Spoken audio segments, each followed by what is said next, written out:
ternyata di dalam kitab Miftahul Asrar itu seperti tumbuhan dari mulai akar, batang, daun, dan juga buah ternyata bernyawa, ada ruhnya.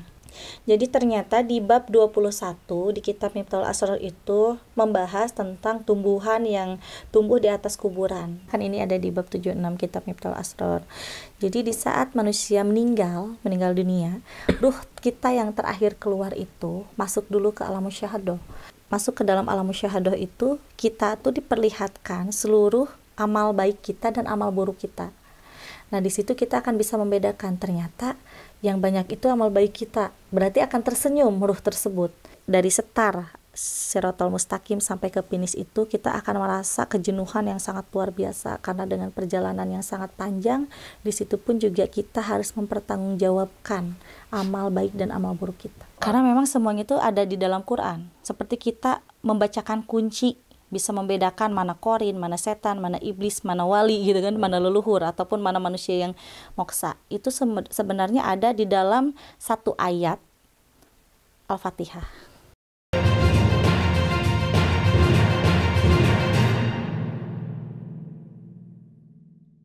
Assalamualaikum warahmatullahi wabarakatuh. Jumpa lagi dengan saya Anggra Putri Tania. Dan kali ini kami akan membahas tentang ilmu Miftahul Asrar. Sebelum kita lanjut, jangan lupa like, share, and subscribe IMP Entertainment News Channel. Terima kasih.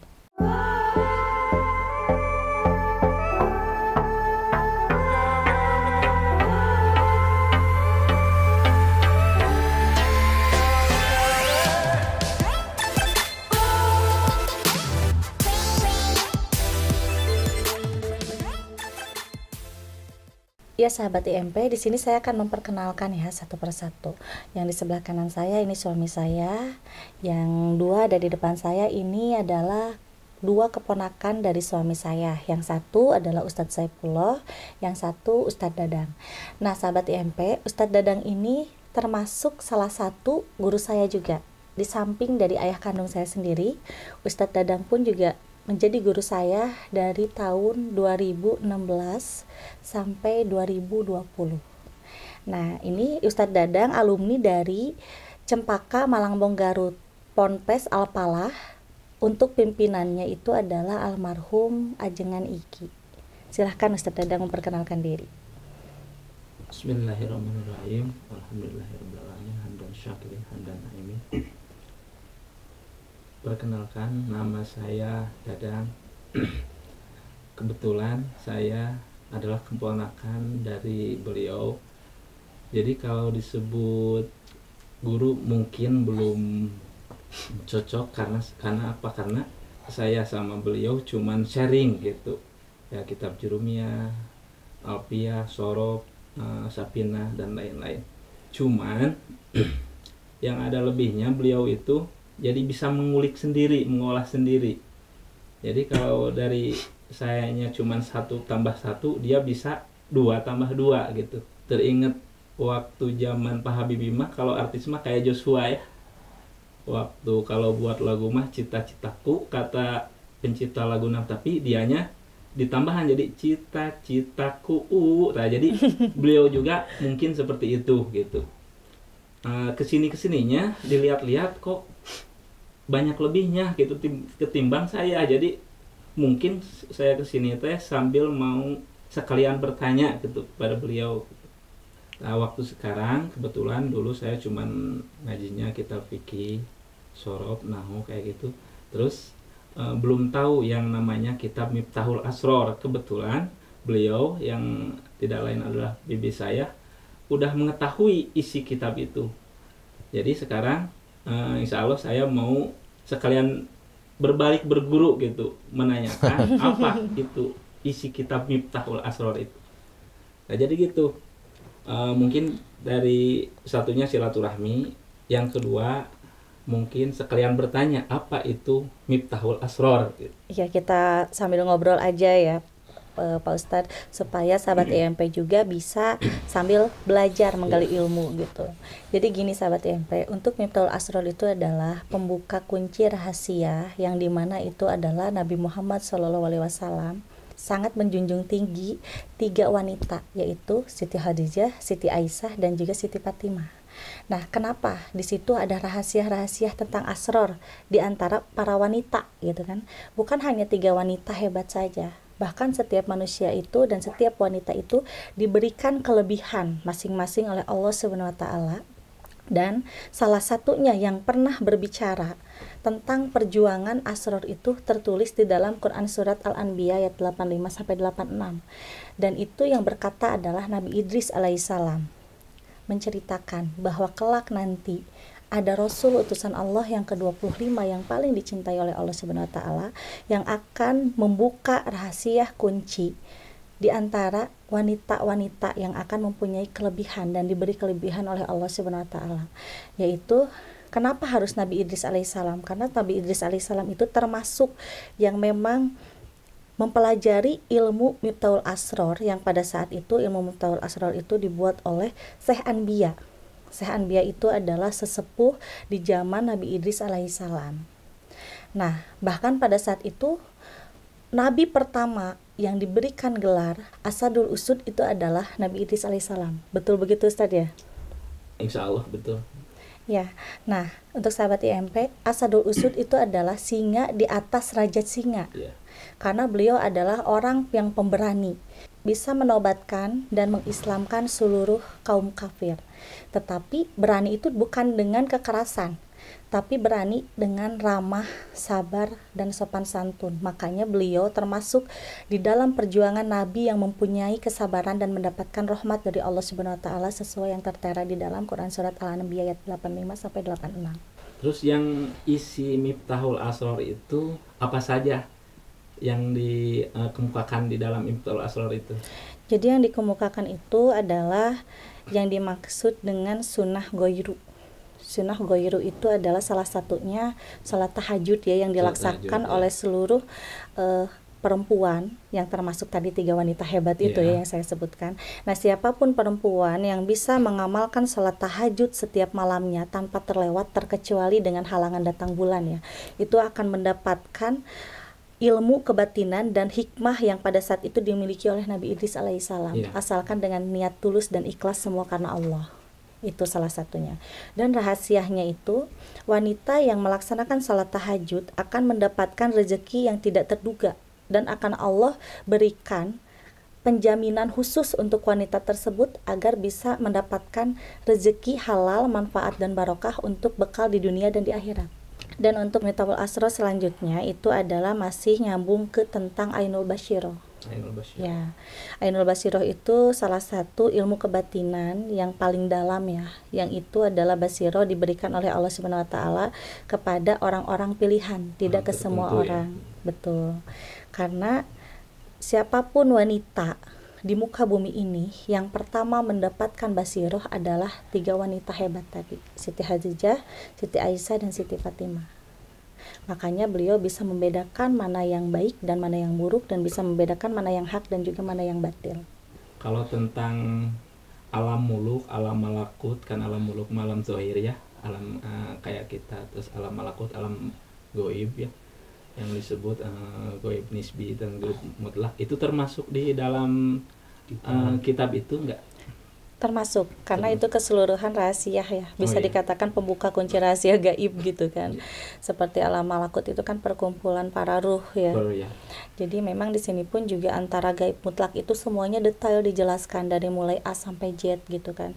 Seperti kayak tumbuhan ya, ternyata di dalam kitab Miftahul Asror itu seperti tumbuhan dari mulai akar, batang, daun dan juga buah ternyata bernyawa, ada ruhnya. Maka dari itu kita nggak boleh memubazirkan yang disebut dengan daun-daunan. Karena daun-daunan itu kan bisa dijadikan obat, bisa dijadikan makanan. Terus buah-buahan pun juga itu kan cukup menyehatkan tubuh ya.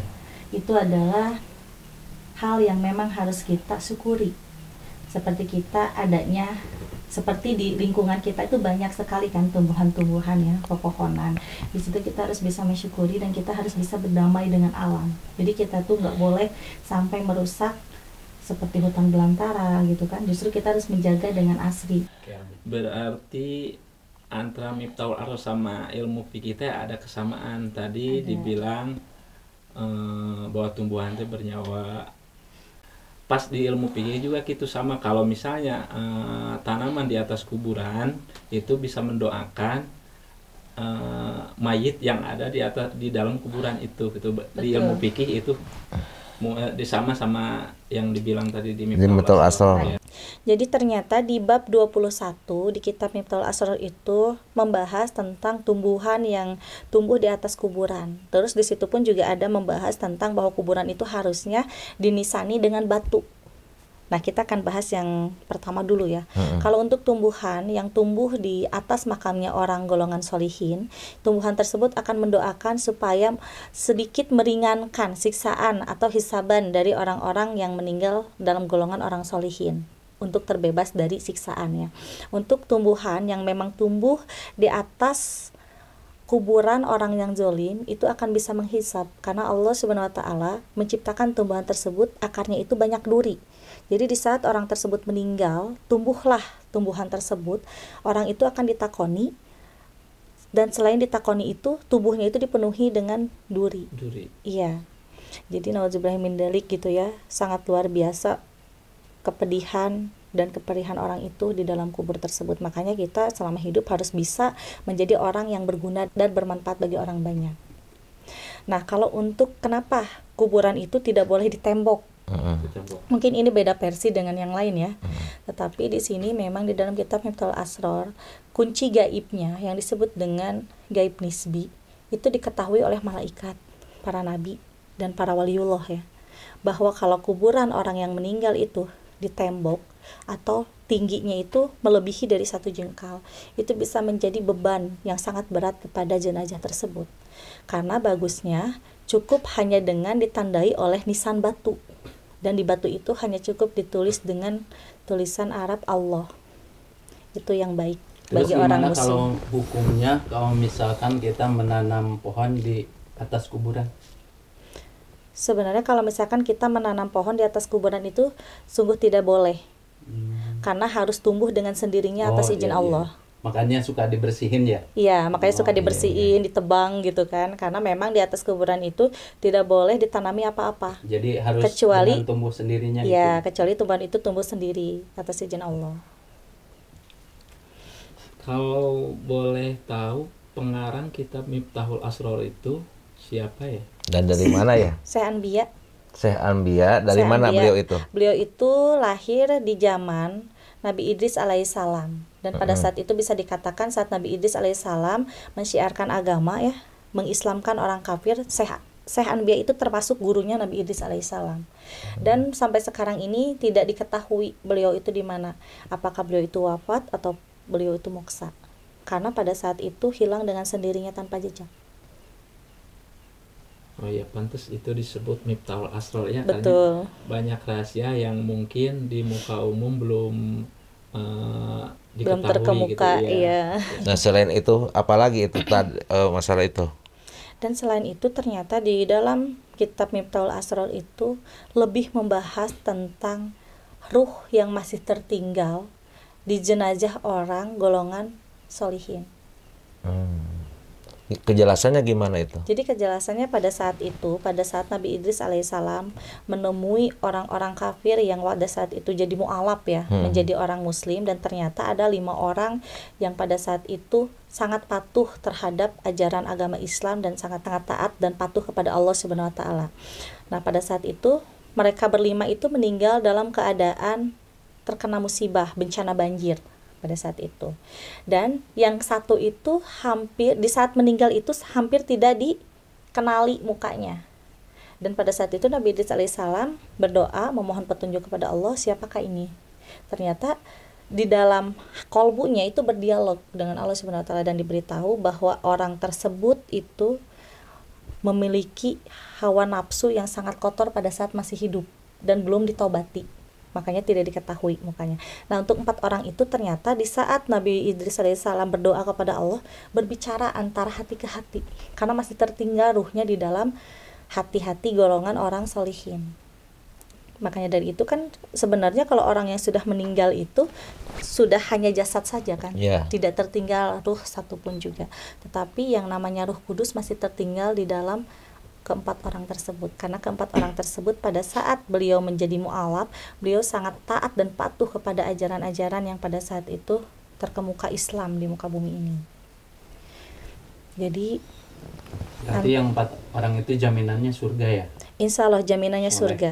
Karena sekarang itu bisa dikatakan seburuk apapun manusia, jikalau benar-benar taubatan nasuha dan bisa memperbaiki akhlak dari yang buruk ke dalam kebaikan, insya Allah itu sudah jaminannya surga, asalkan tidak pernah lagi melakukan kesalahan-kesalahan yang pernah dilakukannya di masa dulu. Bukan tobat samba itu ya, taubatan nasuha ya. Wah, itu nyindirin sama saya itu mah. Waduh. Sebenarnya Silakan. masih banyak sih ya tentang Miftahul Asror. Ada banyak bab yang harus dibahas, tetapi mungkin kita akan membahas beberapa saja dulu karena nanti kita akan ada segmen kedua, segmen berikutnya. Yang masih jadi dilema dari pikiran saya itu mau nanya apa itu, kan ada langit teh, langit 1, langit 2, langit 3, langit 4 sampai 7. Itu teh si langit itu teh masuknya ke alam muluk atau alam malakut? Sebenarnya kalau untuk langit itu masuknya ke dalam alam malakut. Karena tidak bisa dilihat oleh kita selain dari langit kedua sampai ke-7 ya. Mungkin kalau untuk langit ke-1 hanya dasarnya saja kita bisa melihat gitu kan. Tapi kalau untuk langit itu masuknya ke dalam alam malakut karena tidak bisa terlihat oleh mata lahir kita. Berarti bumi pun juga demikian ya? Bumi pun juga sama seperti langit, ada 7 lapis langit gitu ya. Bumi pun juga sama, ada 7 lapis bumi. Dan setiap 4 unsur itu mempunyai nyawa. Bumi, langit, angin, dan air itu semuanya mempunyai nyawa. Makanya kita selaku manusia di muka bumi ini harus bisa menjaga seluruh alam semesta yang Allah ciptakan. Jadi makanya kita selaku manusia itu nggak boleh merusak alam semesta ya. Karena kan alam semesta ini Allah ciptakan untuk kita selaku umat manusia di muka bumi ini. Karena sebenarnya muka bumi ini kaya akan segala hal. Kita dilahirkan oleh Allah Subhanahu wa taala untuk meninggali muka bumi ini supaya kita itu bisa bermanfaat, bisa beribadah kepada Sang Maha Pencipta. Nah, makanya orang-orang yang merusak bumi, merusak keindahan alam, itu pasti akan mendapatkan murkanya dari Allah Subhanahu wa taala.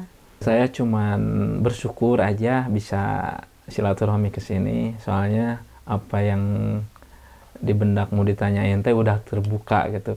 Saya baru nyadar, baru tahu, yakin bahwa ilmu laduni itu emang ada gitu. Cuman emang sedikit. Mungkin beliau termasuk gitu dari kategori ilmu laduni. Soalnya saya udah merasakan sekarang gitu, udah mendengar langsung gitu. Nah, maaf Tan, Ustaz bisa menyimpulkan kalau istri Mang itu punya laduni. Nah, dari mana? Mungkin waktu dulu beliau bilang guru ke saya, padahal kita cuman sharing, ngobrol, cuman kitab Sapina, Sorob, Jurumiyah gitu. Tapi kok ternyata yang dibahasnya, pengetahuannya di atas kitab-kitab yang mungkin saya juga belum dengar gitu, kayak Miftahul Asror, terus sekaligus isi-isinya Miftahul Asror gitu. Mungkin dari situ. Jadi yang dulu pernah sama bibi ini yang belum pernah dipelajari sama Ustadz, tiba-tiba bibi mengetahuinya gitu. Bisa dibilang gitu, soalnya sekarang juga saya kan belum tahu, tapi waktu bertanya alhamdulillah kebuka, jadi tahu gitu dari uraian kitab Miftahul Asror itu gitu. Nah, saya mau bertanya, apa yang disebut dengan alam buruk itu? Oh iya, karena sedikitnya ada di dalam Miftahul Asror itu juga ya, masuk ya ke situ. Iya. Jadi sebenarnya gini, kalau ngomong ke tahap sini sebenarnya terlalu jauh ya, karena kan ini ada di bab 76 kitab Miftahul Asror. Jadi di saat manusia meninggal dunia, ruh kita yang terakhir keluar itu masuk dulu ke alam musyahadah. Masuk ke dalam alam musyahadah itu kita tuh diperlihatkan seluruh amal baik kita dan amal buruk kita. Nah, di situ kita akan bisa membedakan, ternyata yang banyak itu amal baik kita, berarti akan tersenyum ruh tersebut. Tetapi kalau misalkan yang dilihat kebanyakan amal buruknya, di situ akan bersujud meminta kepada Allah Subhanahu wa taala untuk bisa diberikan kesempatan yang kedua kalinya. Nah, setelah itu akan masuk ke dalam alam buruk. Kenapa masuk ke alam buruk? Karena di situ kita akan bisa melihat timbangan hasil yang diperlihatkan. Kalau misalkan kita bagus nih amal baiknya, berarti kita akan dituntun oleh salah satu malaikat yang mengantarkan kita jalan di jembatan Shiratul Mustaqim. Dan ternyata jembatan Shiratul Mustaqim itu dicabut dari sehelai rambut kita.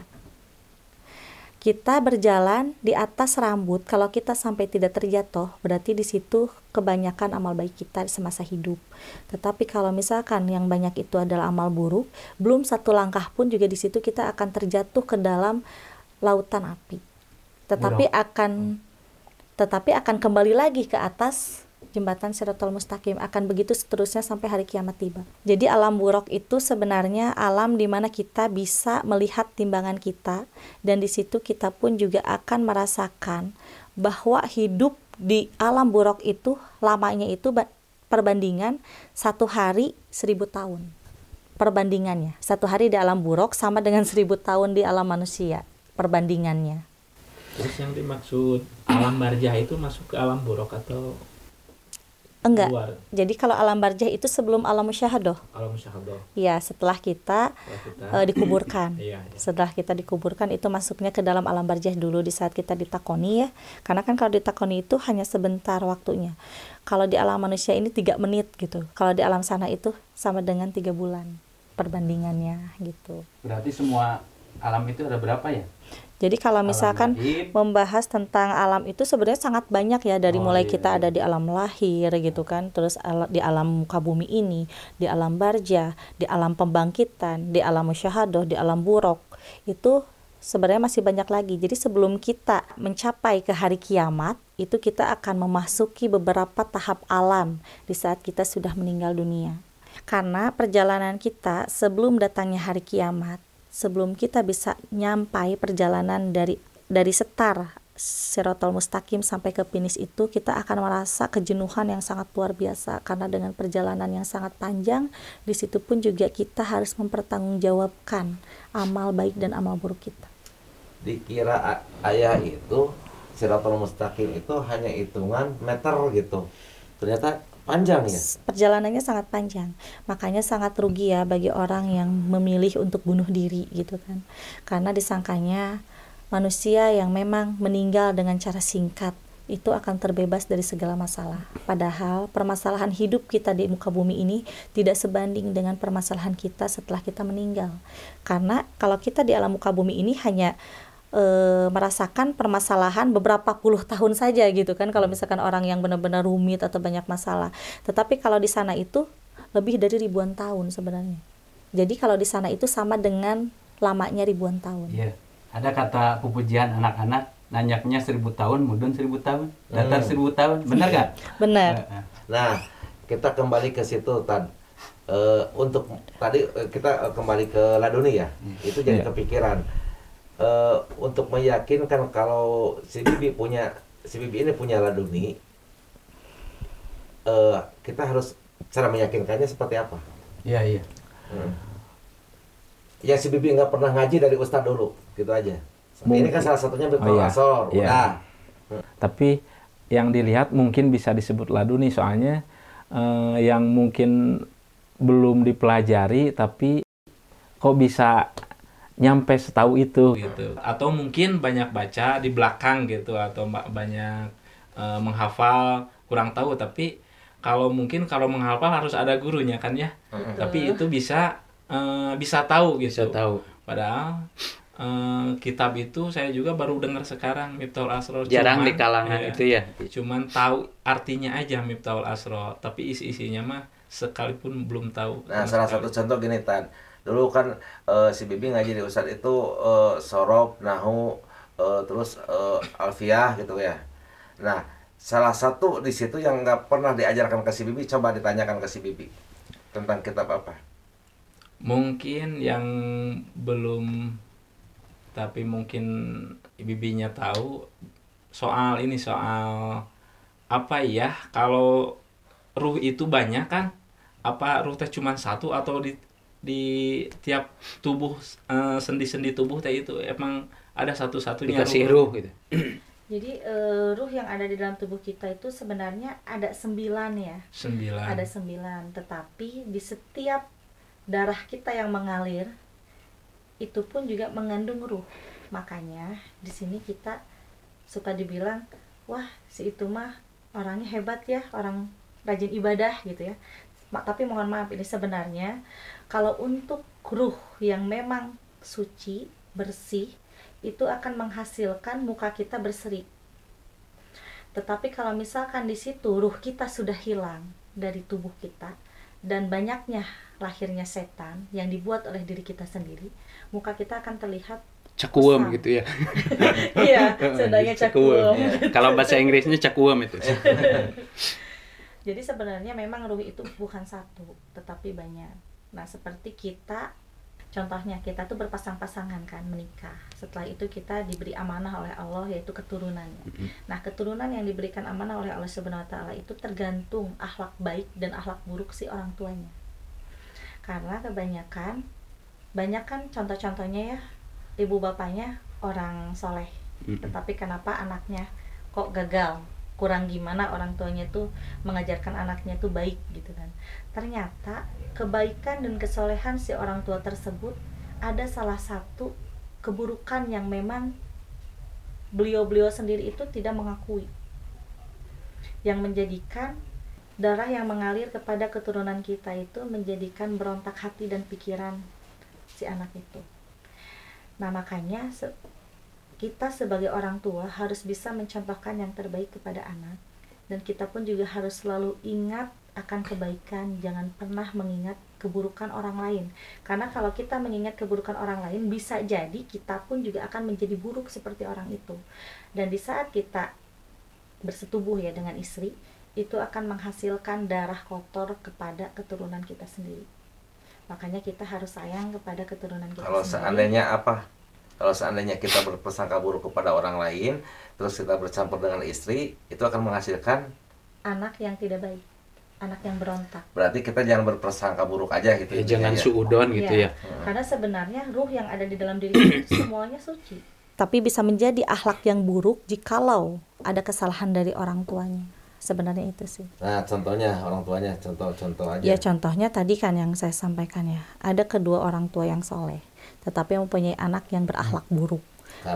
Karena orang tuanya selalu berprasangka buruk kepada orang lain.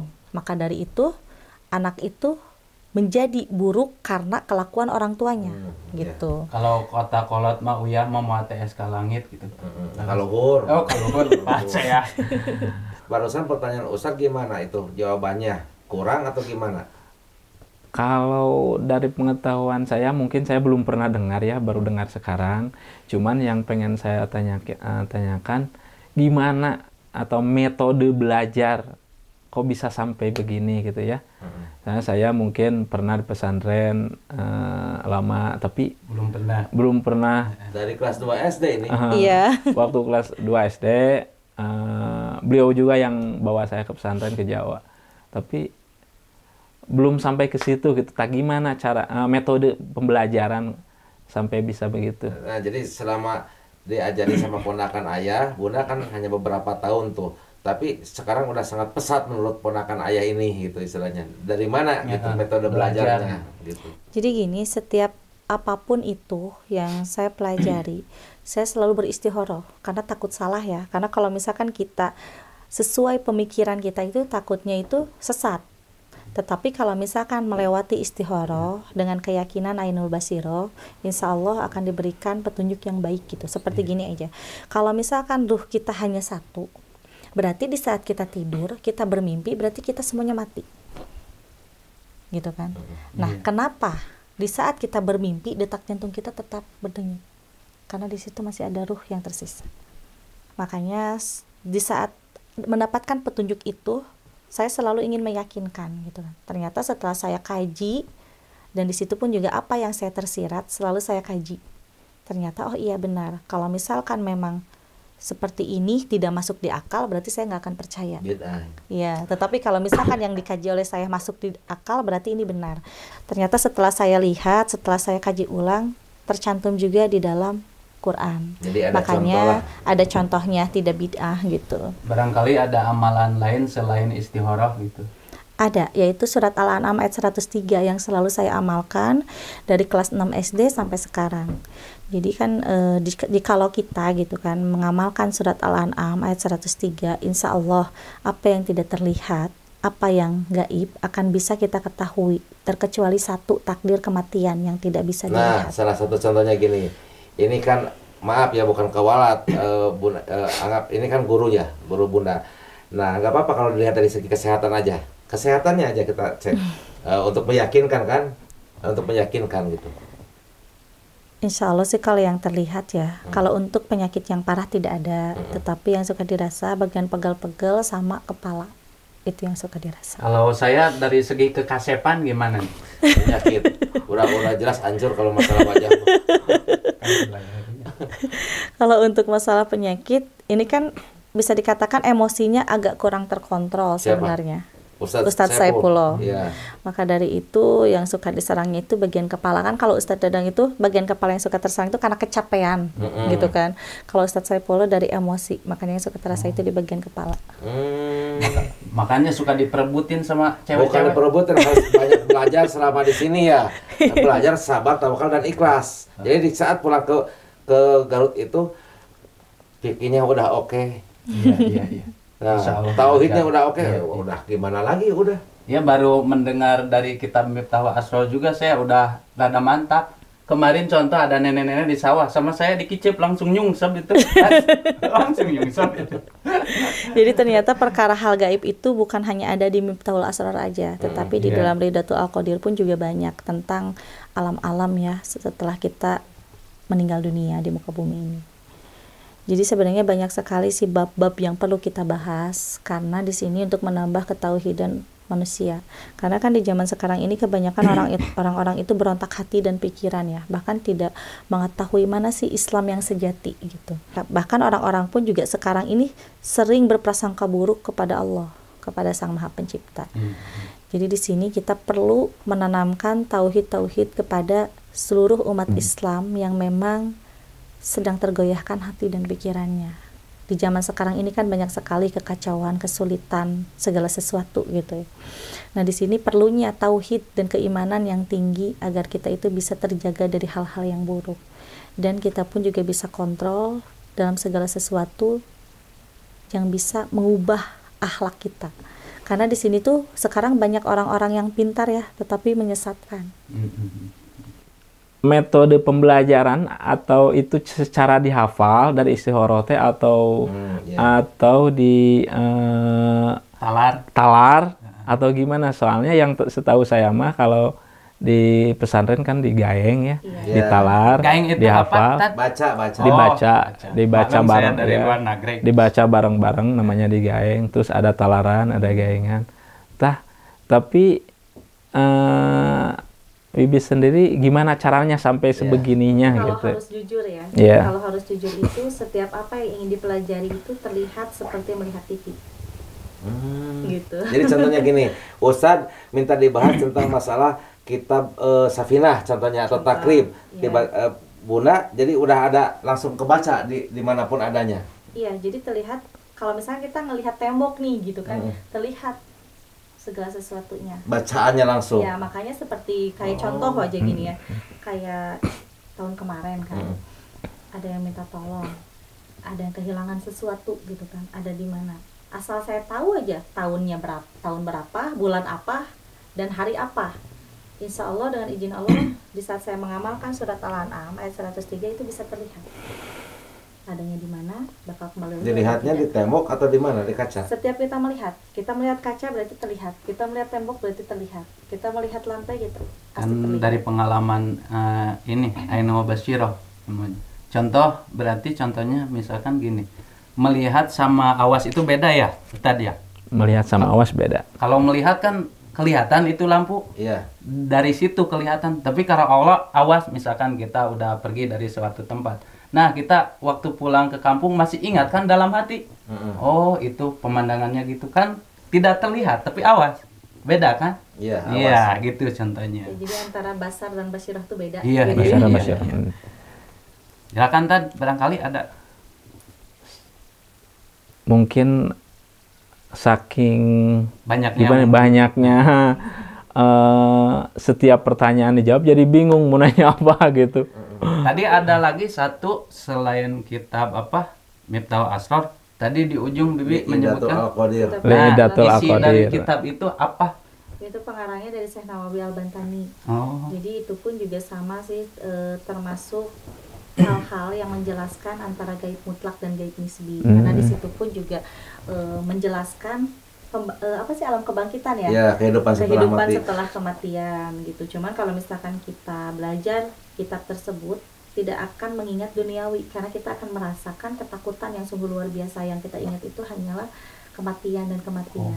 Yang kita pikirkan itu adalah berlomba mencari kebaikan agar kita di akhirat nanti itu bisa mendapatkan tempat yang layak bagi kita yang Berarti lupa hubud dunia itu ya. Betul. Pusat berangkat Saya pernah keterangan. dengar kalau di sebelum di alam mahsyar saya ada alam barja ya. Nah itu tapi belum tahu berapa lama dari alam barja sampai ke alam mahsyar, kan ujungnya alam mahsyar ya. Lewat alam barja, buruk, terus siratal mustaqim gitu.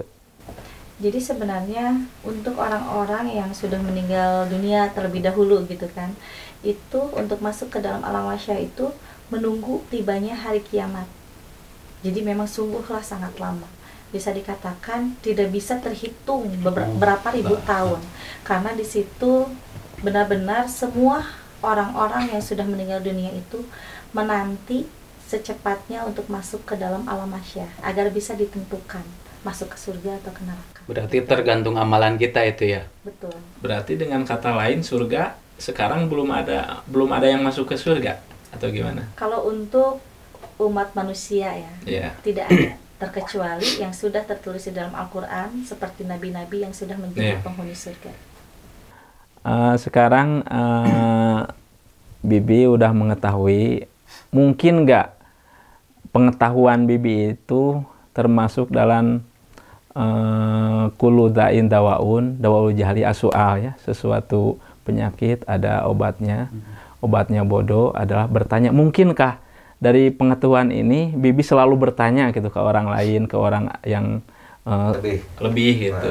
Yang lebih mumpuni. Hanya selain dari kedua guru saya ya, ayah kandung saya sendiri dan Pak Ustadz Dadang, saya tidak pernah bertanya kepada siapapun lagi.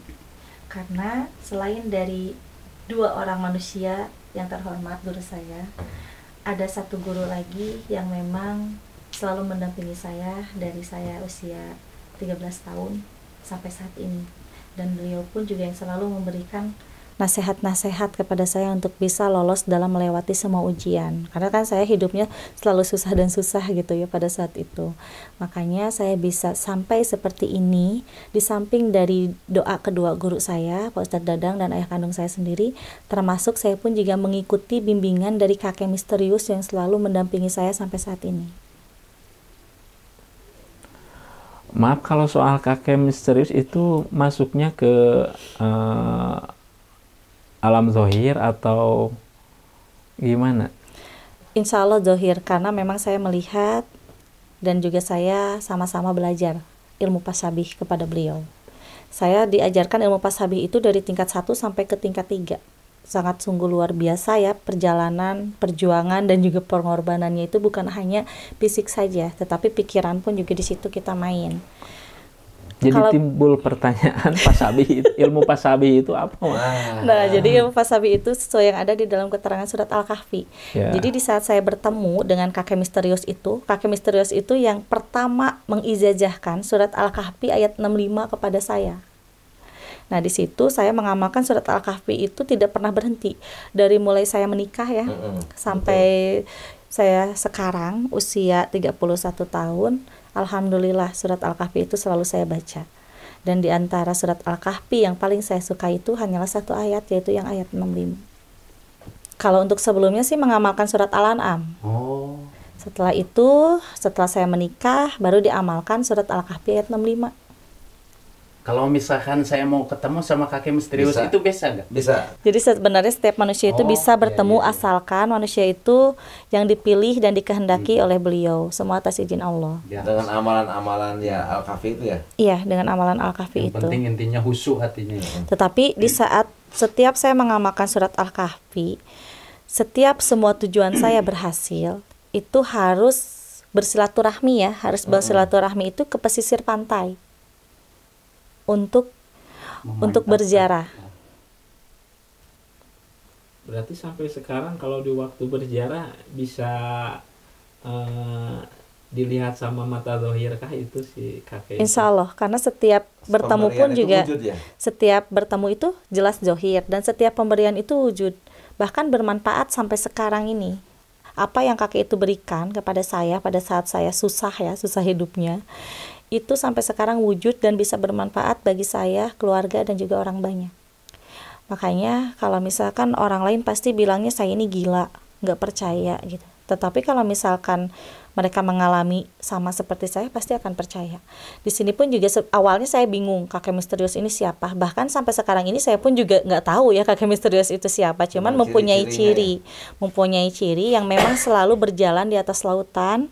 Tangan kanannya itu di pas jempolnya itu gepeng seperti tidak ada tulang dan ada tulisan Allah Muhammad. Karena kenapa saya tahu? Karena pada saat itu saya pakai mukena, saya bersalaman dan terpegang tangannya. Yang kiri kok ada tulangnya gitu, kok yang kanan tuh kayak yang lembek banget gitu, nggak ada tulangnya sama sekali. Dan beliau pun nggak mau mengaku siapa ya waktu itu ya. Bahkan saya pun juga bertanya, mohon maaf sebenarnya kakek ini siapa? Nggak usah tahu, yang jelas kakek akan bisa membantu orang-orang yang bisa melewati ilmu pasabih. Kalau misalkan Neng mau belajar ilmu pasabih harus kuat dan harus bisa bermukim 3 tahun di suatu tempat, di mana tempat itu yang benar-benar menyusahkan kita ya. Iya, betul. Sampai kelaparan. Berat Saya tuh 3 jadi tahun ilmu pasabih itu saya diujinya tuh kelaparan, dicaci maki, dihina dan dipitnah oleh orang. Kesininya yang terakhir penyakit ya. Kesini yang terakhirnya penyakit saya sampai diuji penyakit tuh yang memang di Udah luar divonis logika. mati sama dokter. Iya, di luar logika. Sampai waktu itu juga baru-baru sih tahun 2012-an ya. Iya, divonis Tahun mati. 2012 itu udah divonis, ini mah sebentar lagi meninggal. Terus selama 5 hari 5 malam itu nggak bisa tidur sama sekali. Atau apa kan? Karena terus-terusan keluar darah tuh sampai 1 ember ya. Iya. Di sini kan tetangga Di sini banyak. udah tinggal di Udah sini. dipijit-pijit Bahkan sama mama sendiri yang benar-benar merawat gitu. Berarti ya untuk Kalau seandainya istri saya waktu dikasih ujian itu penyakit sampai bilang, aduh sakit atau mengeluh, gagal berarti. Jadi harus benar-benar apa? Ikhlas. Jadi Ikhlas aja. menjalani ilmu pasabi itu harus benar-benar ikhlas, jangan pernah mengeluh apapun. Karena waktu itu gini. Nah, ini sebagian dari ilmu pasabi juga sebenarnya. Di saat saya diuji sakit, saya kuat. Di saat saya diuji kelaparan, saya kuat. Di saat saya diuji harus mengikhlaskan suami saya yang saya sayangi untuk menikah lagi dengan orang lain. Itu yang terakhir. Apakah kuat? Tidak. itu Ternyata- termasuk ujiannya. Betul, itu termasuk ujiannya. Betul, saya lagi bulan madu kan diselimutin sama Di istri depan. saya. Iya. Enggak, diselimutin sama istri saya lagi bulan madu sama istri Dan yang muda. alhamdulillah sampai saya tuh anehnya semenjak belajar ilmu pasabi sampai sekarang ini tidak pernah merasakan hawa nafsu amarah, tidak pernah merasakan hawa nafsu cemburu. Dan setiap ada yang menjelekkan atau orang-orang pun juga mencaci maki atau menghina, memfitnah saya hanya cukup dengan senyuman dan mengucap syukur. Makanya jangankan orang lain gitu, orang yang serumah aja termasuk orang tua sendiri, suami sendiri selalu bilang kayak nggak punya pikiran, kayak nggak punya rasa, karena sudah tidak pernah ngikutin hawa nafsu yang memang dilarang oleh Allah ya. Itu emang benar. Tapi sesudah waktu beres ya, ini ilmu tasabih, pernah gak sampai sekarang ngalami sakit atau gimana gitu? Sebenarnya kalau ujian masih terus diuji sih, ada aja ya, karena namanya manusia Hmm, hidup kan iya, pasti akan manusia. selalu Kemarin diuji. pecah pembuluh darah. Kemarin saya kan sampai pecah Kepala. pembuluh darah baru-baru masih di tahun 2022 ya. Tapi Bulan ini anti ke Januari dokter. sama Februari itu keluar, sampai tiba-tiba lagi Hmm. ngobrol gini kok tiba-tiba kayak ada yang basah apa. Ya pokoknya tahu kan. Ternyata di Waktu- sini tuh keluar darah terus-terusan Banyak. selama 1 minggu.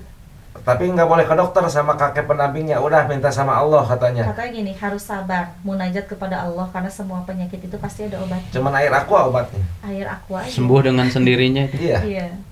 Sembuh dengan sendirinya. Gak akan gitu. kuat buat orang sekarang. Kadang tiba-tiba kalau misalkan bangun tidur itu seperti berat ya untuk berjalan ya. Kayak dipaku kakinya. Kayak dipaku. Terus ini ada apa gitu kan. Terus kita tuh sholat duha, munajat kepada Allah, ternyata kakek tersebut datang lagi bilang harus sabar Neng, ini akan naik ke tingkat selanjutnya, selalu begitu. Makanya kata kakek itu ilmu pasabih udah selesai sampai ke tingkat 3, tetapi setelah selesai itu sampai kita nyampe ke taraf akan terus menerus adanya ujian. Kalau misalkan Nengnya kuat, insya Allah segala sesuatu akan tercapai, tetapi kalau Nengnya nggak kuat berarti gagal. Yang 3 tingkatan pasabi itu akan hilang seketika dan akan kembali seperti dulu, bilangnya gitu. Berarti dengan kata lain si kakek itu datang di kala bibi lagi ada kesusahan, ada musibah. Enggak, kalau dipanggil datang sekarang Kalau juga. misalkan ditawasulin gitu Ditawasulin. kan, insya Allah selalu datang. Contohnya gini, Tan, saya sebagai suaminya ya, kalau seandainya kakek itu hanya bayangan ya, berarti kalau kakek itu memberikan air tidak wujud dong. Ini kan kalau memberikan air ke istri saya di Wujud. depan saya, wujud airnya. Walaupun saya nggak bisa melihat kakeknya gitu, dan airnya terminum juga sama saya gitu. Ingat dulu begini, wallahi ya waktu di Mahmud ya, nah seumur hidup ayah itu nggak pernah ketaikan yang namanya ilmu mahabah. Bisa nggak, nah ayah supaya dimintain doanya barokahnya untuk ayah yang instan. Ayah ingin meyakinkan, ingin menambah tauhid buat ayah.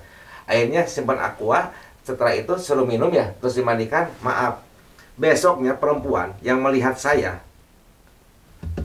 Kelepak-kelepak. udah sampai ngejar ke rumah. Pokoknya- Saksinya mertua saya, tetangga saya, sampai ngasih mobil, ngasih apa, mebel, Kan gini, dipenuhin rumah suami saya. saya tuh kan tipenya tuh orangnya nggak pernah percayaan dengan yang namanya ilmu karena kan mantan ketipuan terus oleh orang lain ya. Betul. Jadi di saat baru-baru menikah tuh bener-bener seperti, bukan menekan sih sebenarnya, ingin pembuktian gitu. Kalau benar memang adanya ilmu Allah dan bunda katanya diberikan kelebihan oleh Allah, bisa nggak dibuktikan kepada ayah untuk nambah tauhid gitu kan? Apa yang ayah inginkan? Ayah ingin terlihat oleh perempuan yang Iya. yang sendiri, yang lengoh ya kalau sudah gitu, ingin terlihat auranya tuh memancar gitu kan. Terus ingin membuktikan kita kenal dengan satu orang itu suka kepada kita dan memberikan apa yang kita minta gitu kan. Insya Allah, tapi itu hanya untuk pembuktian aja dan meyakinkan gitu kan. Iya katanya nggak apa-apa. Di saat kita berziarah ke suatu tempat ya, Iya. nah di situ akhirnya saya bermunajat kepada Allah, minta untuk meyakinkan suami saya agar suami saya ini mempunyai akhlak yang baik ke depannya, mempunyai ketauhidan yang tinggi dan juga meningkatkan keimanannya. Di situ dengan izin Allah, entahlah apa gitu kan, pulang dari sana besoknya pas suami saya lagi keluar rumah, tiba-tiba ada yang berhenti. Di situ Mobil kenalan Pajero, ya. iya. Di situ kenalan, langsung masuk ke rumah kan, dikenalin ke saya. Udah gitu kok orang itu tiba-tiba gini, saya punya mebel, yuk ikut yuk sama saya ke mebel saya, kita nengok. Kirain apa, padahal kita nggak kenal ya. Ujung-ujungnya ngomong ke sini teh, boleh nggak kalau saya jadi istri kedua? Kata saya iya nggak apa-apa gitu kan. Cuman pada saat itu nggak Masih tahu muda, kenapa saya nggak mau. suami saya nggak mau. Nah udah gitu Karena pas kita ABG. nyampe di mebel ya, Iya. pas kita nyampe di mebel itu ke pegawainya, tolong Mang katanya, Dua ini anterin ke rumahnya teteh ini sampai 2 truk. Padahal waktu itu kita masih ngontrak ya, Ngontrak dan di di rumah Bandung. tuh nggak ada barang-barang karena kita kasur. tuh lagi susah. Lagi Itu susah. atas izin Allah. Akhirnya kita tuh punya barang-barang yang memang barang-barang itu cukup mahal ya kalau bagi kita ya Pertama pada kali saat itu. TV Samsung keluar itu yang 42 ini Iya. kita udah punya. Kita udah punya duluan karena diberi oleh ibu itu. Terus barang-barang dari mulai kasur, lemari, dari hal yang terkecil sampai hal yang terbesar, rumah itu penuh dengan barang-barang yang baru. Nah setelah itu pun juga pernah meyakinkan lagi, pokoknya ayah nggak mau tahu, ingin melihat sesuatu yang tidak pernah ayah miliki, intinya rezeki gitu kan. Iya, iya waktu itu. Intinya rezeki. Betul. Tolong buktikan katanya gitu. Di rumah saya kan pada saat itu tuh empat kamar ya. Satu Yang gudang 3 belakang. kamar dipakai, yang 1 itu gudang. Gudang itu kosong, bahkan udah dicek sama orang tua, sama adik-adik, gudang itu kosong. Tiba-tiba saya cuman minta waktu tuh setengah jam gitu. Saya berdoa di sana, tiba-tiba ada suara yang benar-benar menggelegar ya, duk duk duk 4 kali gitu kan. Pas Masih begitu buka saya peti? keluar, saya minta tolong siapa aja yang ngecek ke dalam. Pas dilihat itu tiba-tiba ada peti yang berukir, 4 peti. Pas dibuka itu rezeki semua. Uang semua. Saya mau bertanya khususnya pada Paman Ustadz, masih adakah air itu? Air. Oh, tadi saya mau minta sergot saja. Ya itu mah kan beda tuh, udah lama ini mah Oh, cerita lama. saya tahu masih ada. Jadi di situ benar-benar menambah keyakinan dan ketauhidan Iya, iya, bahwa ilmu Allah itu benar-benar ada. Dan uang itu setelah saya raba, setelah saya belanjakan 10 lembar, nyata. nyata akhirnya saya minta dikembalikan lagi karena ayah takut Iya. nggak bisa bawanya. Akhirnya Jadi saksinya dikembalikan ada lagi. banyak saksinya. Mertua, adik-adik, Sampai guru sampai sekolah guru saya sekolah sendiri SD juga ini pun terus meyakinkan. sahabat saya ada beberapa orang yang meyakinkan itu. Kamar kosong tiba-tiba ada Makanya peti. gini, kalau misalkan disebut kakek itu tidak terlihat, gak mungkin bisa membantu meyakinkan untuk ketauhidannya. Betul. Gitu. Karena pada saat itu pun juga sering sekali suami saya ingin meyakinkan kepada teman-temannya ya untuk menambahkan ketauhidan supaya orang itu bisa jerak dengan yang namanya kebohongan orang. Karena kan kebanyakan orang-orang itu berkedokan Islam tetapi tujuannya nggak baik. Gitu. Nah di situ ingin meyakinkan, banyak sekali sih hal-hal yang pada saat itu saya di rumah sahabatnya suami saya, dan sahabatnya suami saya ingin meyakinkan saya pergi dari satu tempat ke tempat yang lain. Di situ dengan membawa sesuatu supaya ada yang kebawa gitu ya, ke Gunung Bromo ya pada saat Bawa itu ya. batu banyak. Nah di Padahal situ, di kamar nggak ada padahal di batu. kamar tuh nggak ada apa-apa. Nggak ada jendela. Dalam waktu setengah jam, saya tiba-tiba berangkat ke suatu tempat yaitu ke Gunung Bromo, dan di Gunung Bromo itu pada saat itu lagi hujan besar. Berangkat dari Dan di situ Bandung. saya membawa karung kosong, pulang-pulang membawa batu banyak dan badan tuh semua udah basah kuyup. Nah, di situ Padahal saya itu udah- kamar nggak ada apa-apa, kosong sama sekali. Bahkan tidak ada kamar mandi juga ya di kamar itu ya. Nah, jadi saya udah di situ percaya gitu karena apa? Sesuatu yang nggak masuk logika tapi bukti. Nah, gitu. Jadi kalau saya berbicara kalau kakek itu bayangan nggak mungkin bukti. Bantuannya itu sababiahnya. Dan maaf ya, contohnya gini. Saya membuat kesalahan aja di jalan nih. Saya melirik perempuan. Dalam hati saya suka. Saya langsung sakit. Langsung sakit seketika. Apalagi saya membuat kesalahan besar, akan lebih sakit. Emang saya namanya manusia yang selalu kilap kan, banyak kilapnya. Saya membuat kemaksiatan atau gimana, pasti sakit seketika. Dan yang anehnya tuh hal goib itu bisa menjadi nyata. Itu yang kita aneh juga ya sampai saat ini. Kadang kita kalau misalkan ingat ke situ, Kalau menurut Ustadz gimana yang Nah, itu. dibicarakan? Kalau Dalam ya, kemahalan. mungkin ini pertanyaan yang berbobot ya, menarik juga. Iya, iya. Jadi gimana caranya ya? Sekarang kan mungkin ini ditonton oleh dari penggemar Bibi juga ya, ditonton oleh ratusan, mungkin ribuan, mungkin jutaan. Nah, gimana membedakan antara mungkin kalau yang ada yang bilang kalau percaya ke situ, mungkin ada yang bilang musyrik ya. Terus gimana cara Mengantisipasinya. menerangkannya ke Supaya orang-orang? tidak dibilang musik atau gimana Iya. gitu. ya jadi gini sih sebenarnya. Karena kan di sini ada contohnya pada Syekh Sultan Aulia Syekh Abdul Qadir Jailani ya. Sebenarnya kalau misalkan kita ingin tahu kenapa Syekh Abdul Qadir Jailani bisa mendapatkan gelar atau makam tertinggi menjadi Sultan Aulia, Yeah. gitu kan. Karena beliau itu mempunyai guru yang tak kasat mata. Mungkin oleh orang lain secara mata basar itu tidak terlihat gurunya Syekh Abdul Qadir Jailani. Tetapi oleh Syekh Abdul Qadir Jailani itu tersendiri melihat bahwa gurunya itu nyata, zohir, yaitu Wali Al-Gaus. Mungkin tidak ada yang tahu Wali Al-Gaus itu siapa, Iya. gitu kan. Nabi Khidir alaihissalam. Padahal sebenarnya sudah oh. tertulis juga di dalam kitab Sirul Asrar ya, bahwa itu adalah Nabi Khidir alaihissalam gitu. Jadi untuk membantu siarnya, Kanjeng Sultan Aulia Syekh Abdul Qadir Jailani selalu atas bimbingannya dari beliau.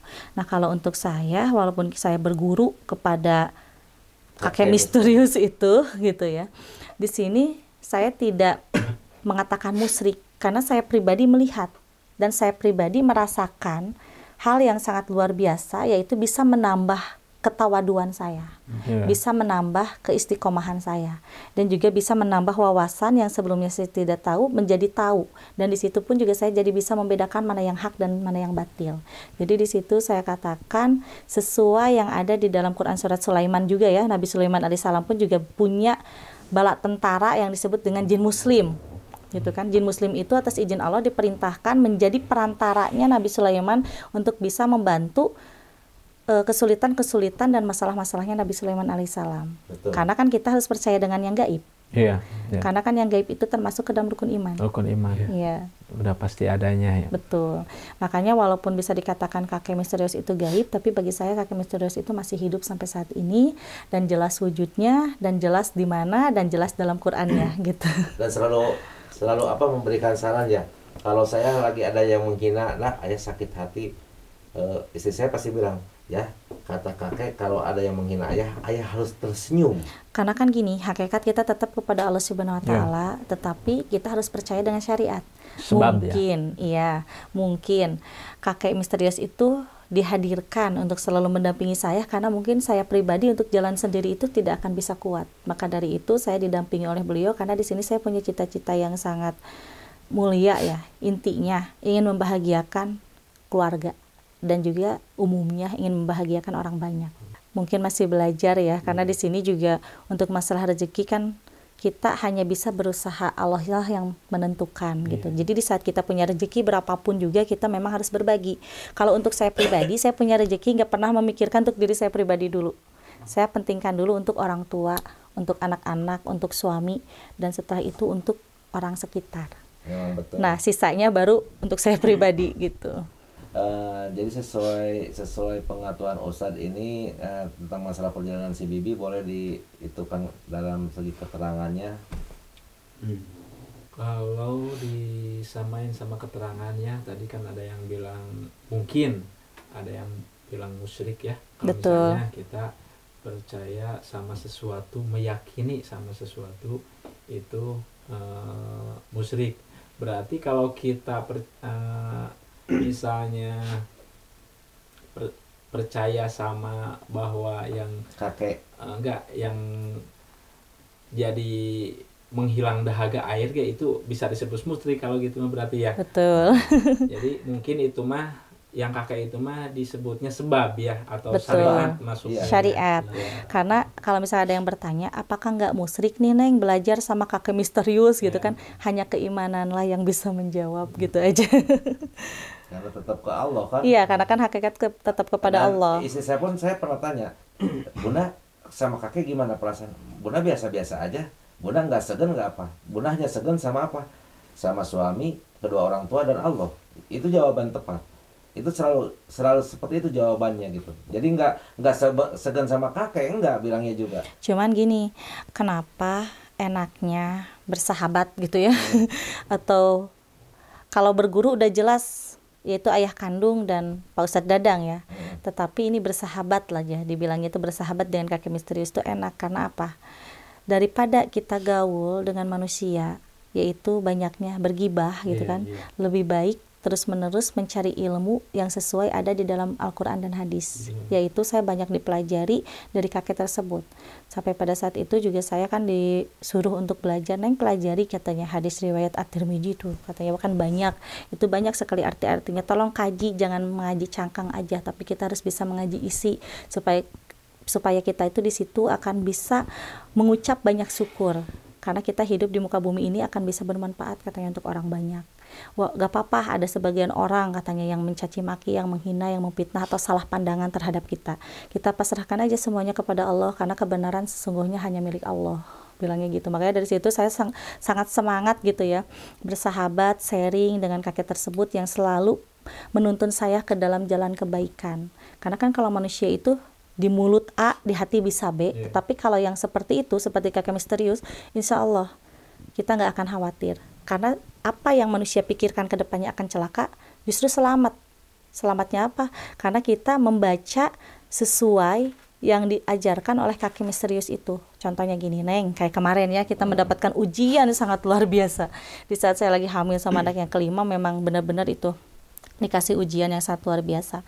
Tetapi di situ kakek tersebut selalu bilang, sabar, ujian ini akan berlalu dengan sendirinya. Betul. Kedepannya akan gantung kok, akan malu sendiri kok orang yang mitnah kepada kita. Yang penting kita tetap lebih tingkatkan keimanan kepada Allah, lebih tingkatkan ibadah. Di saat saya lebih meningkatkan ibadah, di saat mendapatkan ujian itu, alhamdulillah sampai saat ini ujian itu berlalu dengan sendirinya. Dan anggaplah ujian itu adalah kesenangan, katanya gitu, kegembiraan. Jadi di saat kita diuji itu jangan pernah melihat kesedihan, jangan pernah kita mengeluh. Justru kita syukuri, hadapi semua itu dengan senyuman, dan hadapi semua itu dengan penuh rasa syukur. Alhamdulillah dengan adanya kakek misterius tersebut bisa menguatkan hati saya sampai saya bisa melewati ujian yang kecil, yang sedang sampai yang terbesar. Alhamdulillah. Dan alhamdulillah juga istri saya bisa membedakan karena udah menguasai doanya juga, yang bisa membedakan antara korin, jin atau manusia yang moksa.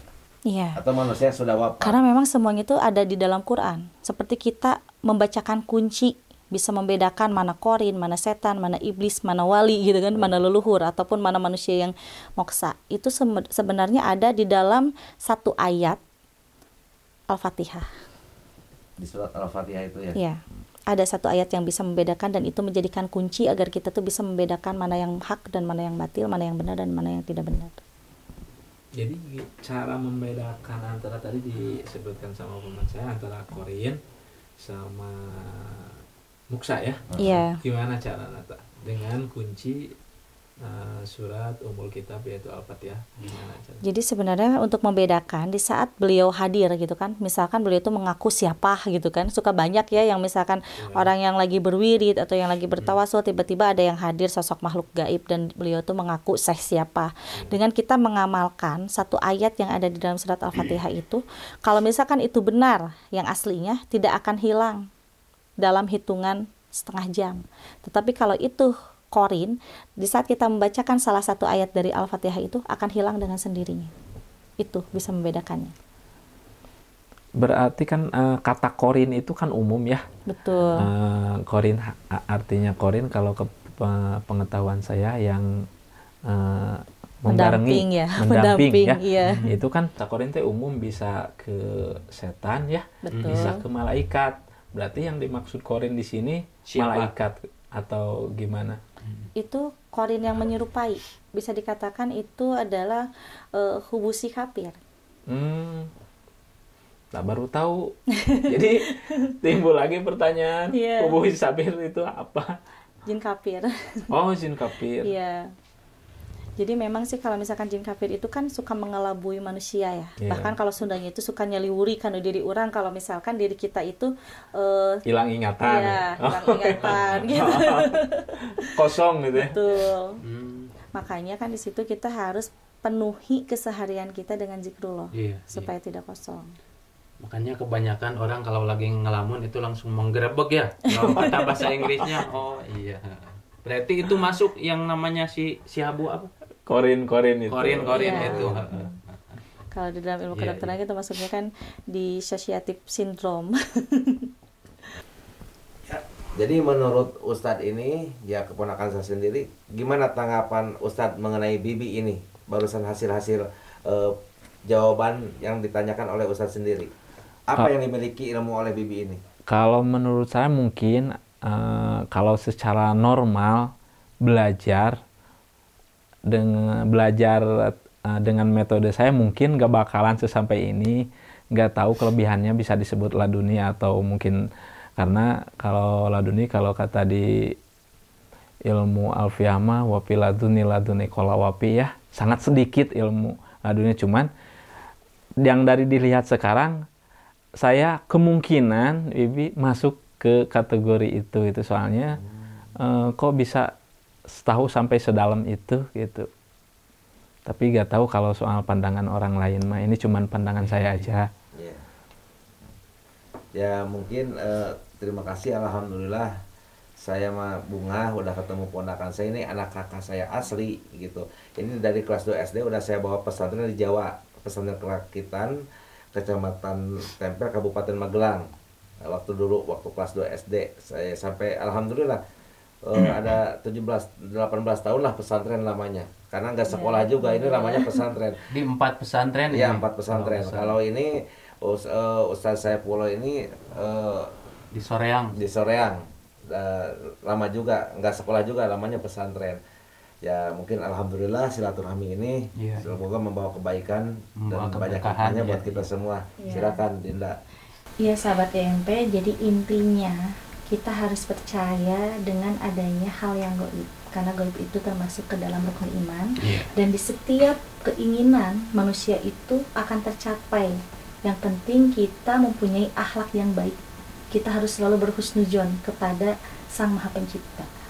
Ya sahabat YMP, mungkin pembahasan dari kami cukup sekian. Insya Allah kedepannya kami akan membahas tentang tema yang menarik. Kami pamit undur diri. Wassalamualaikum warahmatullahi Warahmatullahi wabarakatuh. wabarakatuh. Waalaikumsalam.